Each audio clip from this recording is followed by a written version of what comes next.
We all come from an explosion in the sky. One day there was nothing and the next there was life. And all the rivers and the mountains and the sun and the moon. And then all of a sudden it's a cloud of doom. Hello. It's better if we do this and make him laugh uncomfortably, because then you get the real us. It's a trap, and there's no comfort fitting in a fake safety that no one believes in. I'm Frank Carter. I'm Dean. And you're Dean Richardson. Dean Richardson. Dean Richardson, the man, the myth, the legend. And we're the Rattlesnakes. It's a dead bar of happiness. Go and get the crowbar. We're always aware that like anything we do is under scrutiny.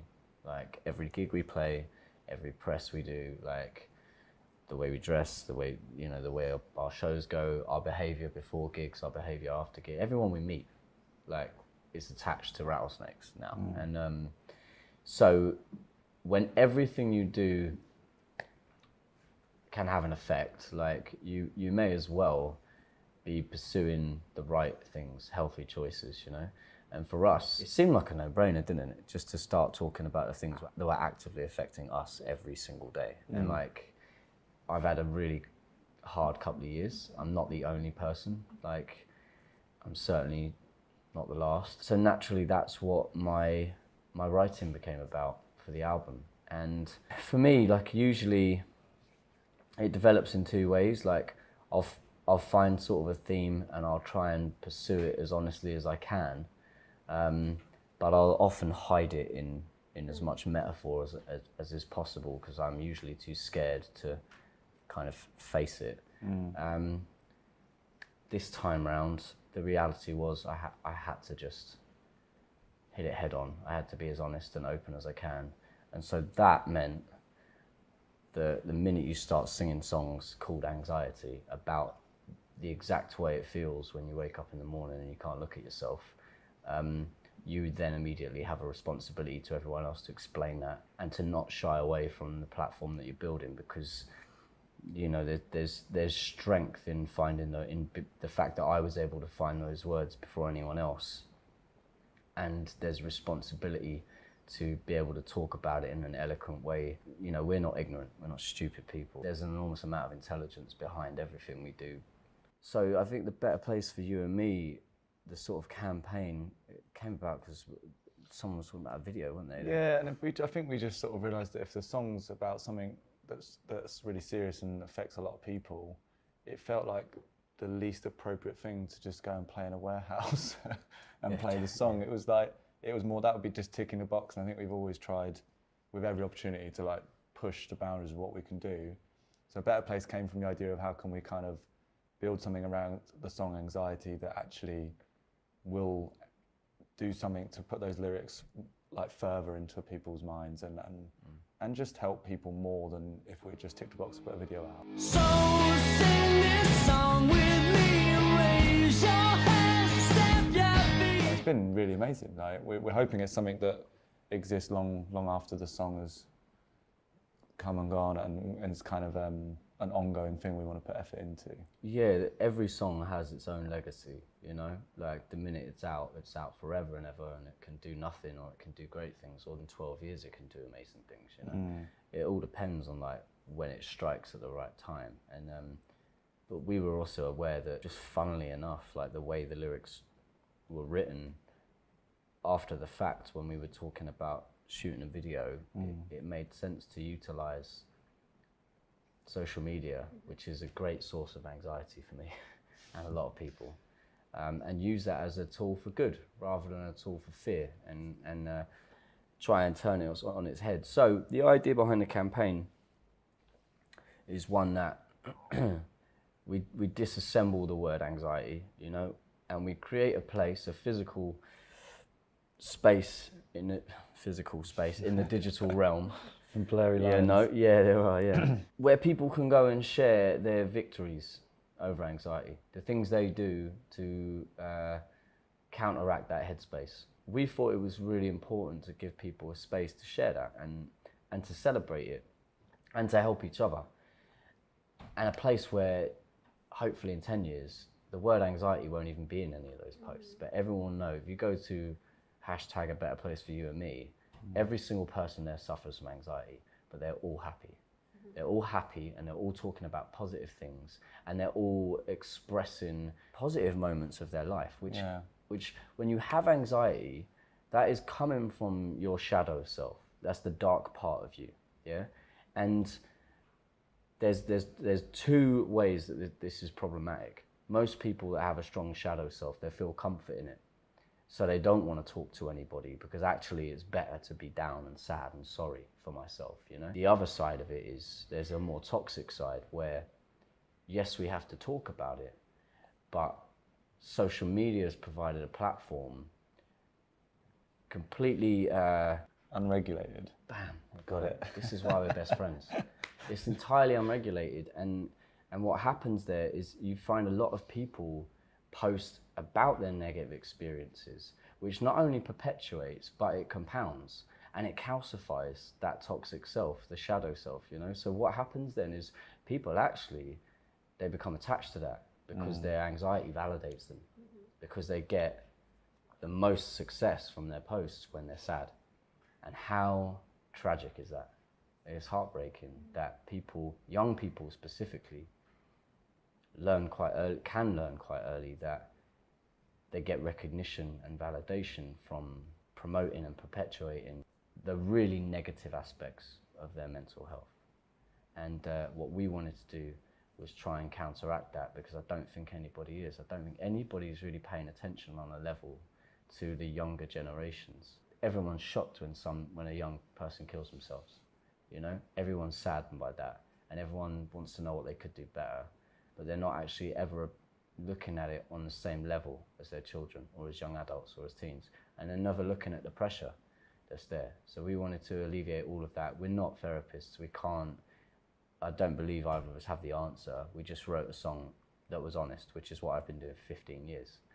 But the reality is that we had an opportunity, and we used that opportunity, like we always do, with our platform, to make something good rather than bad, which is what we should always do. More bands should do that, I think. So. I don't know who I am, but everybody telling me they can't believe I can. I still feel nervous talking to him.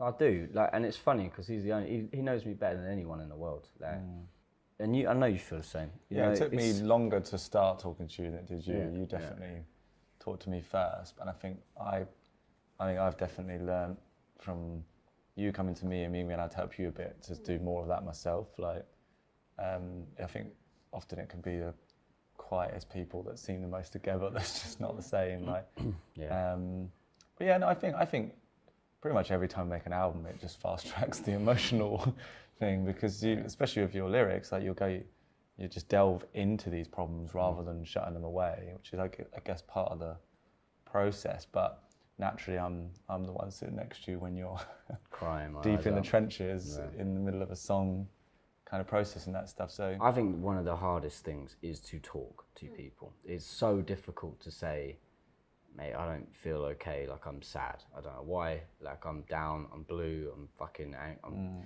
You don't know, and the reason why it's hard, I mean, especially for me, because as a man, is because it's fucking embarrassing. It's super embarrassing. I feel a ton of shame. I feel guilt. I see how stressed you are just day to day with work and stuff. I don't want to put that on you. I was about to say that I think the hardest bit is being the one that opens the door. So often the easiest thing is when someone can sense it, and then they say, what's going on? Exactly. And then you say something back, but when you're already stressed and then you just kind of come together for something else, and it really takes a lot of work to just open the conversation without the other person sort of helping you along. It's the hardest thing to do, is to tell someone I'm not okay.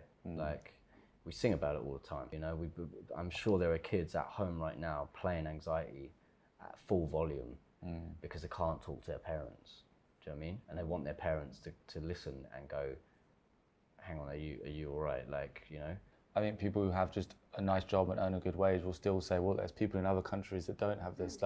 I think it's the first thing that happens to people who are trying to deny that they don't feel good. And everyone in all walks of life battles with their mental health in some way.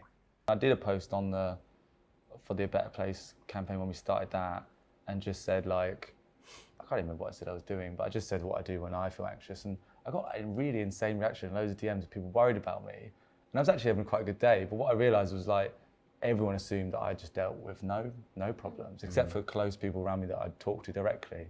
And that was quite a weird one where I think, I forget how much people think that what you put out online, they see this sort of perfect curated life and think you've got a perfect curated life. Yeah. It was just weird for me to realise that people were had that view of me to an extent, and were like really worried that I'd put something out saying I deal with anxiety like a lot of people do. So I had to message a lot of them back and be like, I'm okay. Yeah, I'm okay today, You're okay. but I do have my own battles like everyone, and I'm going to try and be a bit more honest, because I think it does help people to then go, well, look, if someone I think's got a great life can struggle, then it's okay for me to struggle. And I think it's important for people in that position. I mean, also, I didn't talk about it ever until I'm 34 now. Do you know what I mean? I didn't start talking about the fact that I didn't know I had anxiety until maybe 4 years ago.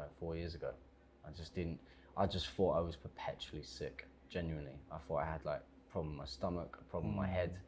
Like, I just thought I was a weak human being. I was just like, there's something fucking wrong with me. But I can manage to play shows all the time, and like, you know, so I guess I'll just keep quiet and just crack on. And then when I realised, like, oh, actually this is connected, like my stomach feels shit all the time because I'm stressed, like, all the time.